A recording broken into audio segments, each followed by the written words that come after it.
어머님, 꼭 이렇게 저 데리고 병원에 가셔야겠어요? 그러게 면허 좀 미리미리 따셨어야죠. 민폐예요, 이거. 지윤아, 그동안 내가 너한테 어떻게 해줬는데 한 번을 부탁도 못하니? 부탁할 때만 어머니라고 부르고 정작 마음은 다르잖니? 나는 우리가 진짜 가족이라고 생각했는데. 어머니, 그게 바로 문제예요. 어떻게 며느리가 시어머니랑 가까워지겠어요? 그럼 너가 나한테 부탁할 때는 뭐였니? 어머, 제가 저조차고 부탁드렸어요? 시어머니가 손주 봐줄 수도 있는 거지. 그걸 굳이 제 입에서 부탁한다는 말이 나오게끔 한 거가 더 이상한 거죠.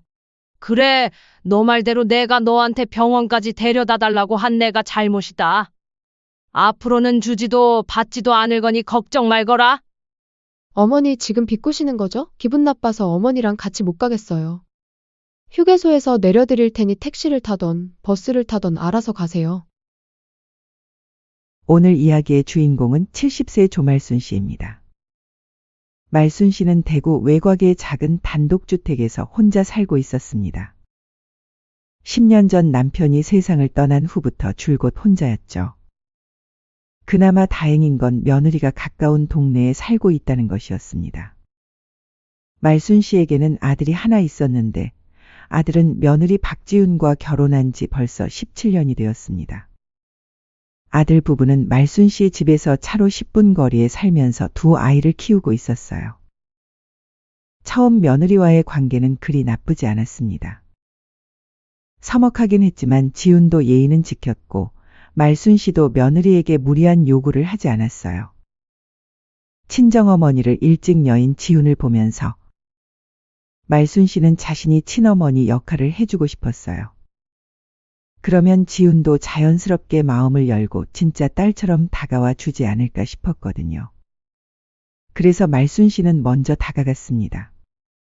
첫 번째 계기는 지훈이 둘째를 낳았을 때였어요.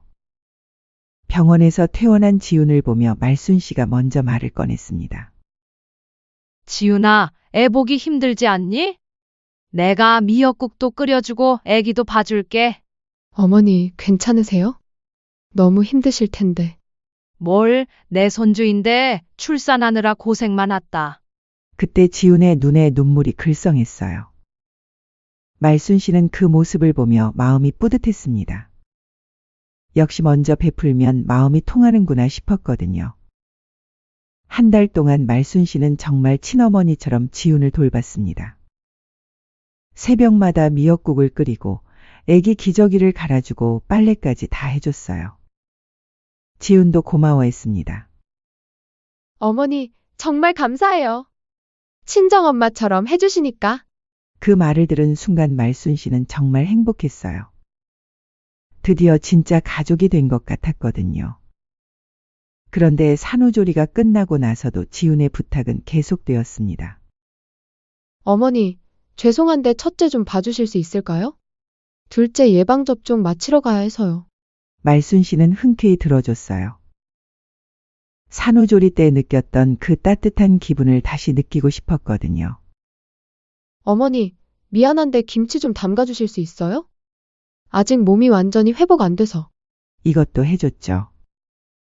며느리가 힘들어하는데 시어머니가 도와줄 수도 있다고 생각했어요. 그렇게 한 번, 두 번, 세 번.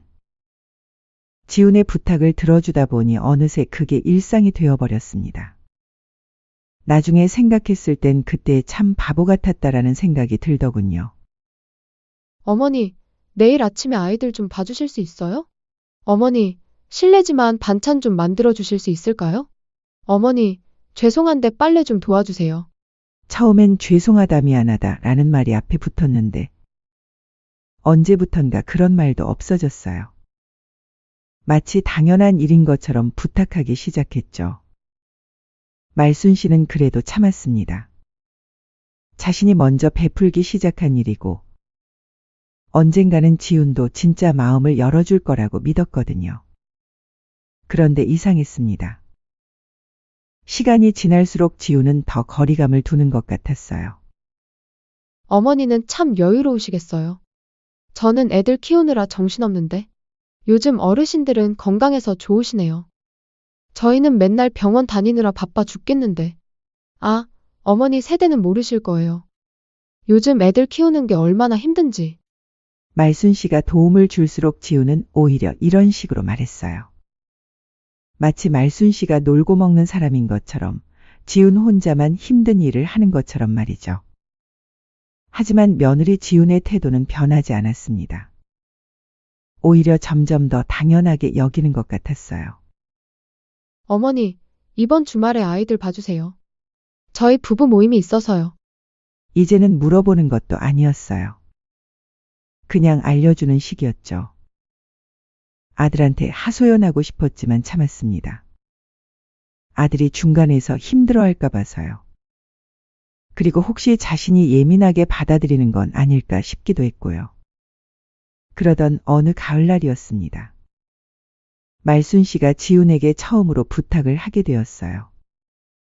지훈아, 내가 건강검진을 좀 받고 싶은데. 네? 병원이요? 응, 나이가 나이인지라 종합검진을 한번 받아보고 싶어서. 그런데 서울 큰 병원에서 받고 싶은데 예약이 어렵다더라고. 그런데 며느리의 표정이 미묘하게 변했습니다. 아, 그러시구나. 그런데 어머니, 저도 요즘 너무 바빠서. 그 순간 말순 씨의 마음이 싸늘해졌어요. 그동안 지훈이 얼마나 바빠도 부탁을 들어줬는데 자신이 한번 부탁하니까 바쁘다고 하는 거였습니다. 아니야, 바쁜 건 아는데 혹시 시간 될 때 함께 가줄 수 있을까 해서. 나 혼자 서울까지 가기엔 좀 막막해서 말이야. 말순 씨의 목소리는 조심스러웠어요. 거절당할까봐 무서웠거든요. 지훈은 한참을 생각하는 듯 하더니 말했습니다. 같이 가줄 사람이 저밖에 없나요?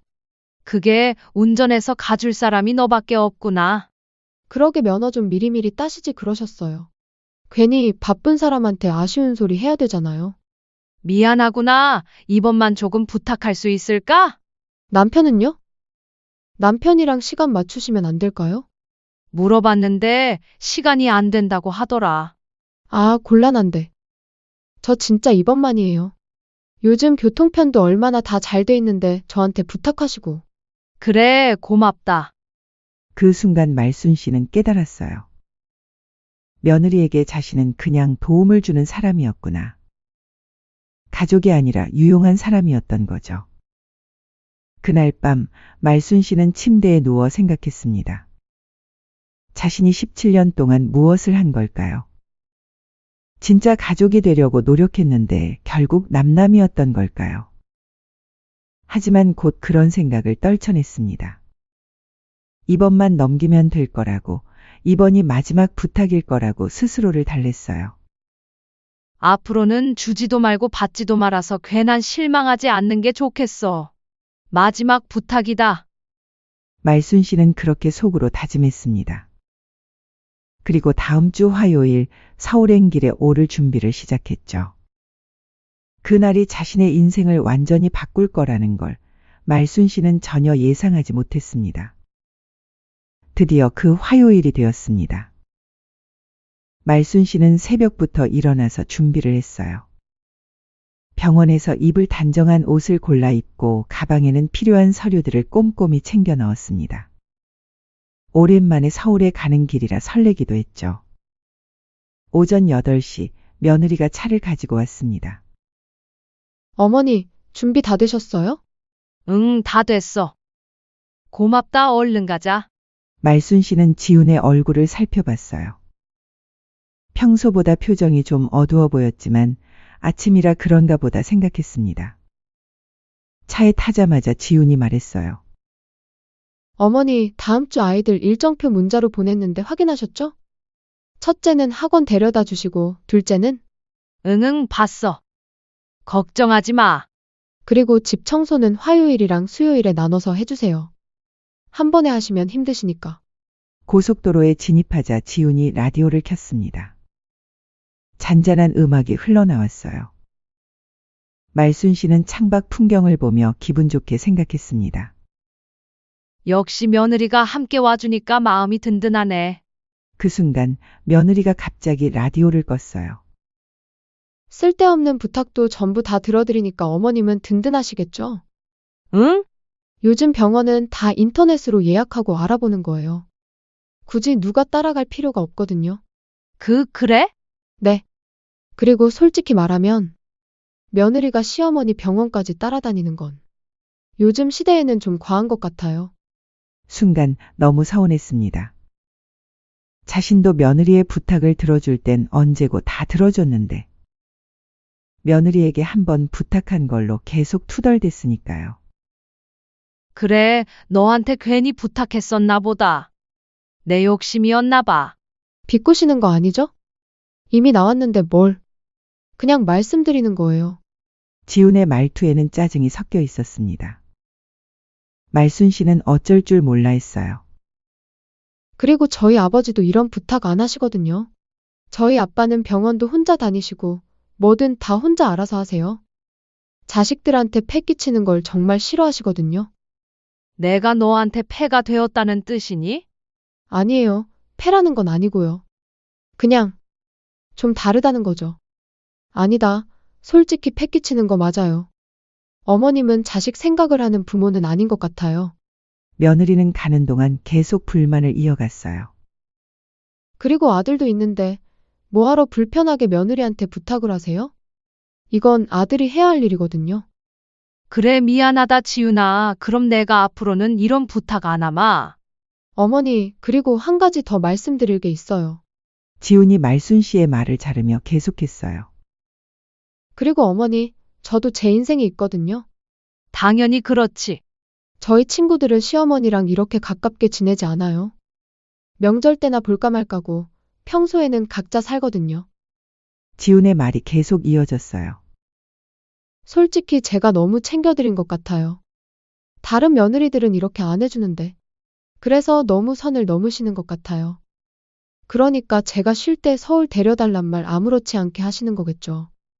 아무튼 알아들으셨을 거라 생각해요. 아휴, 아무튼 이번에도 서울까지 모셔다 드리니까 정말 보람차다. 지훈이 비꼬듯이 말했어요. 효부 소리 좀 들어보겠네요. 저도. 말순 씨는 더 이상 참을 수 없었어요. 지윤아, 그럼 너는 나를 언제까지 남처럼 대할 거냐? 네? 그동안 내가 너한테 어떻게 해줬는데 이거 한 번 부탁도 못하니? 말순 씨의 목소리가 떨렸어요. 부탁할 때만 어머니라고 부르고 정작 마음은 다르잖냐? 나는 우리가 진짜 가족이라고 생각했는데. 지훈이 혀를 찼어요. 어머니, 그게 바로 문제예요. 어떻게 며느리가 시어머니랑 가까워지겠어요? 그럼 너가 나한테 부탁할 때는 뭐였니? 어머, 제가 저조차고 부탁드렸어요? 시어머니가 손주 봐줄 수도 있는 거지. 그걸 굳이 제 입에서 부탁한다는 말이 나오게끔 한 거가 더 이상한 거죠. 제가 말 안 해도 먼저 알아서 해주셔야죠. 그게 어떻게 당연한 거니? 내 손주이기 이전에 너 자식이잖아. 그럼 손주 봐주셨으니까 어머니 부탁 제가 다 들어드려야 해요? 오늘처럼 모처럼 쉬는 날에도 어머니 모시고 병원 가면서 하루 날리고 말이에요. 그래, 내가 정말 미안하다. 그만 얘기하자. 다음부터는 절대 부탁 안 할게. 나는 가족이라 생각해서 그랬는데 이젠 아닌 것 같구나. 그러니까 그게 부담이라고요. 왜 자꾸 그렇게 가족이라 생각하려고 해요? 지훈의 목소리가 높아졌어요. 저는 친정가족이 따로 있거든요. 시댁에서까지 그런 걸 바라실 필요는 없어요. 말순 씨는 울컥했어요. 그동안 자신이 뭘 한 건지 모르겠었어요. 이래서 같이 다니기 싫은 거예요. 지훈이 갑자기 방향지시등을 켜며 고속도로 휴게소로 들어갔어요. 좀 과열된 것 같으니까 저는 좀 쉬고 있을게요. 어머니도 바람 좀 쐬고 오시던가 하세요. 차를 세우자마자 지훈이 그렇게 말했어요. 말순 씨는 어리둥절했지만 차에서 내렸습니다. 그럼 나도 좀 화장실 좀 갔다가. 네, 알아서 하세요. 지훈은 차 안에서 휴대폰을 만지작거리기 시작했어요. 말순 씨는 할 수 없이 휴게소 안으로 들어갔습니다. 화장실에서 거울을 보니 자신의 얼굴이 너무 초라해 보였어요. 눈시울도 빨갛게 되어 있었고요. 내가 뭘 잘못한 걸까?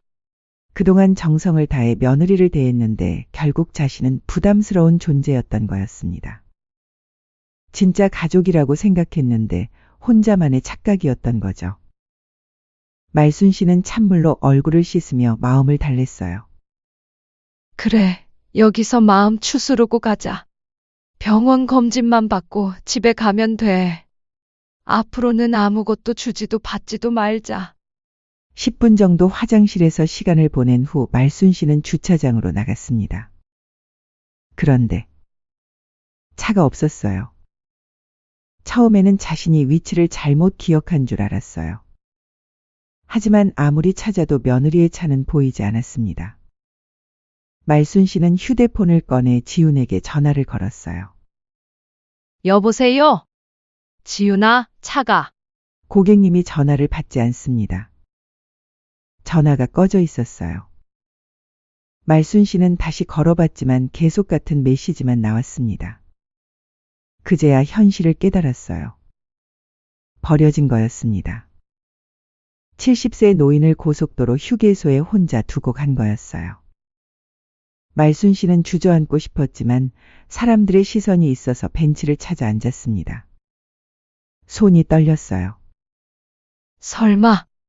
설마 정말로 나를 두고 간 건 아니겠지? 하지만 30분이 지나고 1시간이 지나도 지우는 나타나지 않았습니다. 휴게소 직원이 다가왔어요. 어르신, 괜찮으세요? 혹시 같이 오신 분이 떠난 건 아니세요? 말순 씨는 대답할 수 없었어요. 너무 창피하고 분했거든요. 그 순간 말순 씨의 머릿속에 지훈의 마지막 말이 떠올랐습니다.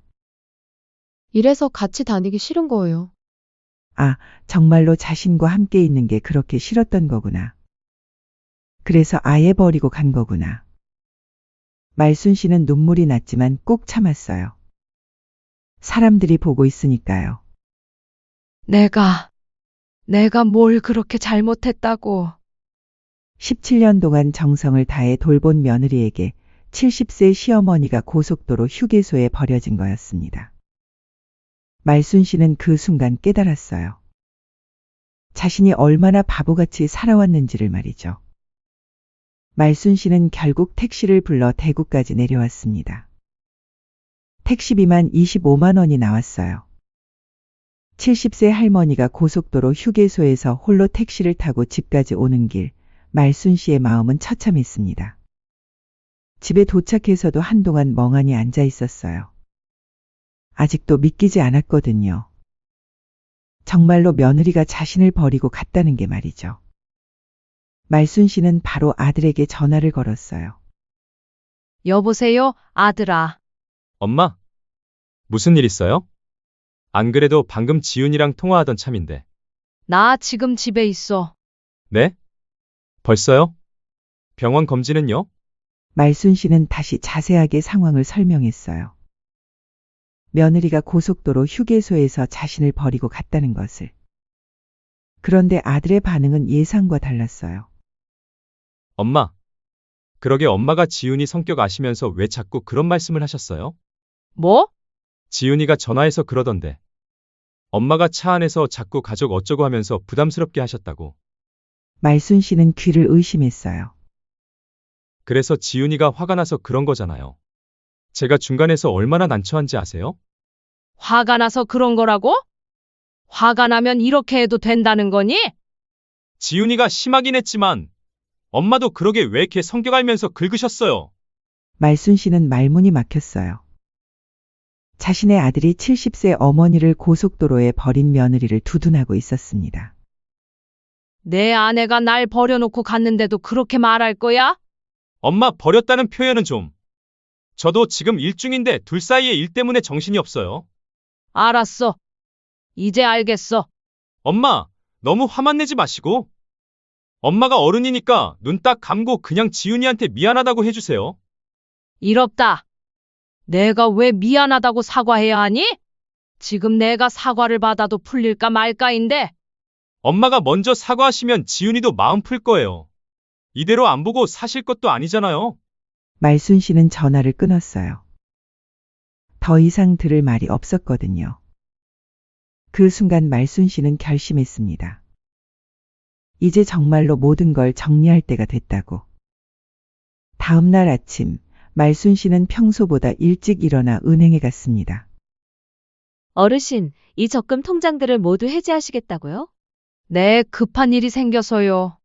그동안 아들 부부를 위해 따로 모아둔 적금을 해지했습니다. 아들 부부가 집을 살 때 보태주려고 모은 적금이 5천만 원. 손주들 교육비로 주려고 모은 적금이 3천만 원. 총 8천만 원을 아들 부부 몰래 차곡차곡 모아뒀었죠. 이 적금들은 언제 만드신 거예요? 17년 전부터요. 매달 빼먹지 않고 넣었어요. 은행 직원도 감탄했어요. 17년 동안 한 번도 빠뜨리지 않고 매월 적금을 넣은 거였거든요. 말순 씨는 그 돈을 모두 해지해서 자신 명의의 새로운 통장으로 옮겼습니다. 그 다음은 부동산 중개소였어요. 제 집에 살고 있는 사람들을 내보내고 싶어서요. 사실 아들 부부가 살고 있는 집은 말순 씨 소유였어요. 아들이 결혼할 때 사준 집이었는데 명의는 말순 씨 이름 그대로 두고 그냥 살게 해준 거였죠. 집 주인이시니까 당연히 가능하죠. 임대차 계약서가 있나요? 계약서는 따로 없어요. 그냥 가족이니까 살게 해준 거거든요. 아, 그럼 더 간단하네요. 집 비워달라고 통지하시면 됩니다.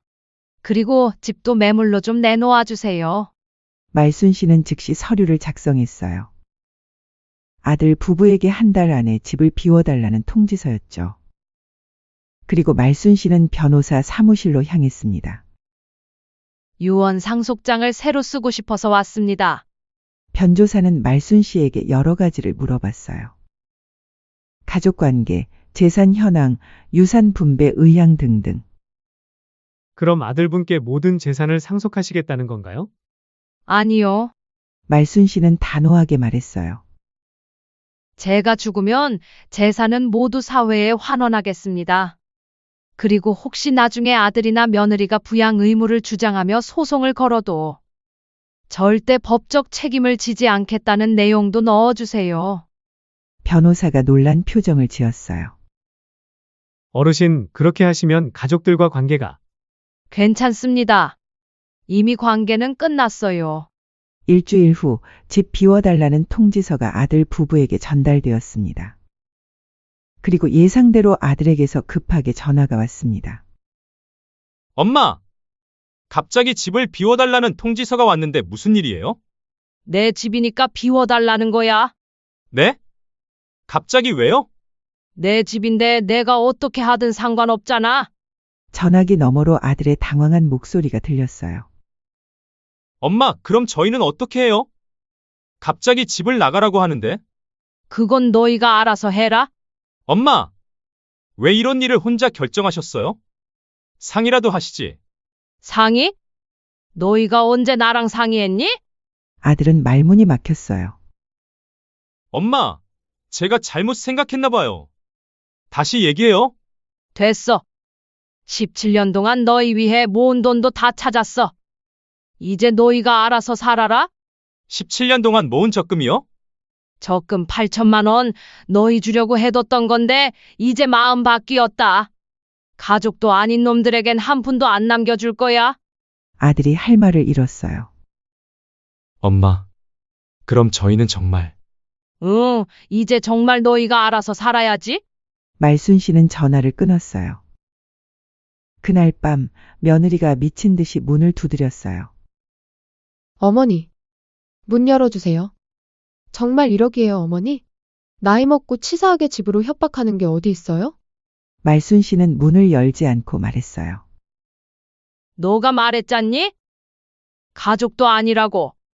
나는 정말 너네를 내 자식처럼 가족처럼 대하려고 그동안 노력 많이 했다.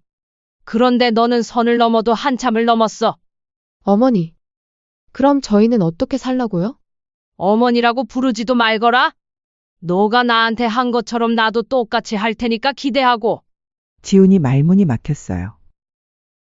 나도 이제 너희를 가족으로 안 보니까 귀찮게 할 일도 없을 거고. 오히려 너가 원하던 대로 된 거다. 어머니, 제가 잘못했어요. 다시 예전처럼. 안 돼. 이미 늦었어. 말순 씨는 단호했어요. 그 후로 며칠 더 연락이 왔지만 말순 씨는 모든 연락을 차단했습니다. 며칠 후 아들 부부는 급하게 이사를 가야 했어요. 집도 없고 돈도 없어서 급하게 빌라를 구해 살게 되었죠. 말순 씨는 그 소식을 들으며 속이 시원했어요. 17년 동안 바보같이 살았구나. 그래도 이제라도 깨달아서 다행이야. 그날 밤 말순 씨는 오랜만에 편안하게 잠들 수 있었습니다. 더 이상 누구를 위해 돈을 모을 필요도 없었고 누구 눈치도 볼 필요가 없었으니까요. 그렇게 한 달이 지났습니다. 그 사이 말순 씨는 작은 원룸으로 이사를 했어요. 큰 집에 혼자 살 필요가 없었거든요. 그런데 예상대로 연락이 오기 시작했어요. 먼저 아들에게서 전화가 왔습니다. 엄마, 저희 살기가 너무 힘들어요. 월세도 안 나가던 거 나가려니까. 아시잖아요. 저희 형편 지금 돈 모아야 하는 시기인데. 말순 씨는 웃었어요. 너희가 알아서 해결할 일이지 맡겨놓은 것처럼 말하는구나. 엄마, 정말 조금만 도와주세요. 전세 보증금만이라도. 없다. 엄마, 그 돈 다 어디 갔어요?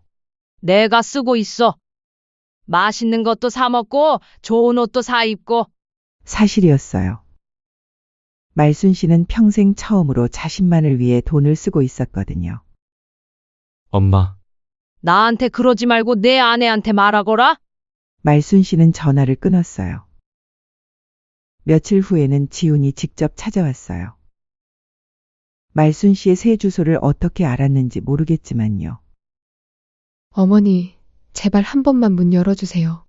말순 씨는 문을 열지 않고 대답했어요. 어떻게 알고 찾아왔니? 할 말 있으면 거기서 해. 어머니, 제가 정말 잘못했어요. 진심으로 사과드릴게요. 이제 와서 사과는 무슨? 어느 정도 선안에서 잘못을 했을 때 용서도 되는 거지. 휴게소에 그대로 버리고 간 며느리를 어떤 사람이 용서할 수 있겠니? 어머니, 정말 그때는 머리가 돌아서. 봐라, 이번에도 필요할 때만 찾아오잖니? 너네들 집이 없어지고 힘들어지니까 날 찾는 거고. 지훈이 더욱 크게 울었지만 말순 씨는 전혀 동정심이 들지 않았어요. 어머니, 정말 마지막으로 한 번만 기회를 주세요. 아니다, 기회고 자시고 서로 받지도 말고 주지도 말자. 어머니, 됐어. 이제 그만 가라. 지훈은 한참을 더 울다가 결국 돌아갔어요. 그 후로도 몇 번 더 연락이 왔지만 말순 씨는 모든 연락을 차단했습니다. 몇 달 후 말순 씨는 우연히 소식을 들었어요. 아들 부부는 결국 지훈이의 친정에서 살고 있다는 거였어요. 바깥 사돈 눈치를 보며 살고 있다더군요. 자업자득이지. 말순 씨는 그렇게 중얼거리며 웃었어요. 어느 날 말순 씨는 시내에 나갔다가 우연히 지훈을 만났어요. 지훈은 많이 초라해져 있었어요. 예전의 당당한 모습은 온데간데 없고 지친 표정으로 장을 보고 있었죠. 지훈도 말순 씨를 봤어요. 그리고 다가와서 말했어요. 어머니, 하지만 말순 씨는 지훈을 외면하고 그냥 지나갔어요. 더 이상 할 말이 없었거든요. 그날 저녁 말순 씨는 혼자 치킨을 시켜 먹으며 맥주 한 캔을 마셨어요. 드라마도 보고 좋아하는 음악도 들었죠. 참 편하네. 오랜만에 처음으로 누구 눈치도 보지 않고 누구를 위해 뭔가 할 필요도 없는 저녁이었어요. 말순 씨는 그때 깨달았어요. 진짜 가족은 억지로 만드는 게 아니라는 걸. 그리고 자신을 소중히 여기지 않는 사람을 위해 희생할 필요도 없다는 걸. 며칠 후 말순 씨는 작은 찻집에서 친구를 만났어요. 말순아, 요즘 얼굴이 많이 밝아졌네. 그래? 응, 뭔가 짐을 덜어낸 것 같아. 말순 씨는 미소를 지었어요. 맞아. 그동안 짊어지고 있던 짐을 내려놨거든. 무슨 짐? 가족이라는 이름의 짐이었어. 친구가 궁금해했지만 말순 씨는 자세히 얘기하지 않았어요. 그냥 웃기만 했죠. 그리고 말순 씨는 조용히 덧붙였어요. 그날 그 휴게소에서 나는 비로소 나 자신을 되찾았어. 창밖으로는 따뜻한 봄볕이 들어오고 있었어요. 말순 씨의 새로운 인생에도 따뜻한 봄이 찾아온 것 같았습니다. 그리고 지금도 말순 씨는 자유롭고 행복하게 살고 있어요. 더 이상 누구의 부탁도 들어주지 않으면서 말이죠. 때로는 아들과 며느리가 어떻게 살고 있는지 궁금할 때도 있지만 그래도 후회하지 않아요. 왜냐하면 말순 씨는 마침내 깨달았거든요. 진정한 가족은 서로를 이용하는 관계가 아니라 서로를 존중하고 아끼는 관계라는 걸. 그리고 그런 관계가 아니라면 차라리 혼자 사는 게 훨씬 행복하다는 걸. 말순 씨의 이야기는 여기서 끝이지만 사실 이것은 끝이 아니라 새로운 시작이었습니다. 70세에 찾은 진짜 자유 그리고 진짜 행복의 시작이었으니까요.